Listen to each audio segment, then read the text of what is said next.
Turkish President Recep Tayyip Erdoğan on Thursday said that in his meeting next week with President Donald John Trump, key impeachment witnesses to know as public hearings begin. Centrist Democrats seize on state election wins to rail against Warren's agenda. Nunes demands shift testify behind closed doors in Trump impeachment inquiry. More, he plans to raise the issue of a Kurdish militia. He said the U.S. has failed to remove from the Turkish-Syrian border, according to Reuters. While we hold these talks, those who promised us that the YPG would withdraw from here within 120 hours have not achieved this, Erdoğan said, referencing Yakinian Palestina Gel, or People's Protection Units, a militia that played a key role in the fight against ISIS. Advertisementus.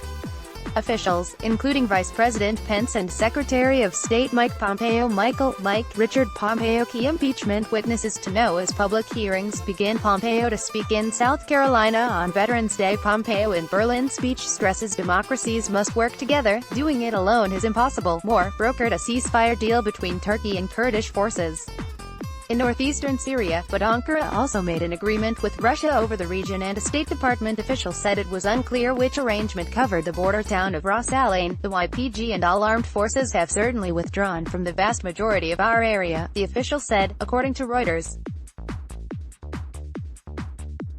Erdoğan is never all that specific in his broadside attacks on us or anybody else. Erdoğan claimed Turkish forces had continued clashing with the Kurds, accusing Kurdish forces of killing 11 Turkey-backed Syrian National Army (SNA) fighters Thursday. These terrorists are attacking the SNA, and the SNA is retaliating in kind. There are 11 martyrs from the SNA this morning. Many more were killed on the other side, he said. As of late Wednesday, Mazloum Kobani, commander of the YPG-led Syrian Democratic Forces, said the SDF was resuming its operations with the U.S.-led anti-ISIS coalition, as a result of a series of meetings with coalition leaders. Erdogan's statement compounds existing tensions over his visit since the House of Representatives overwhelmingly passed a resolution recognizing the Armenian genocide by the Ottoman Empire after years of false starts due to concerns it could alienate the NATO ally. Let's block ads.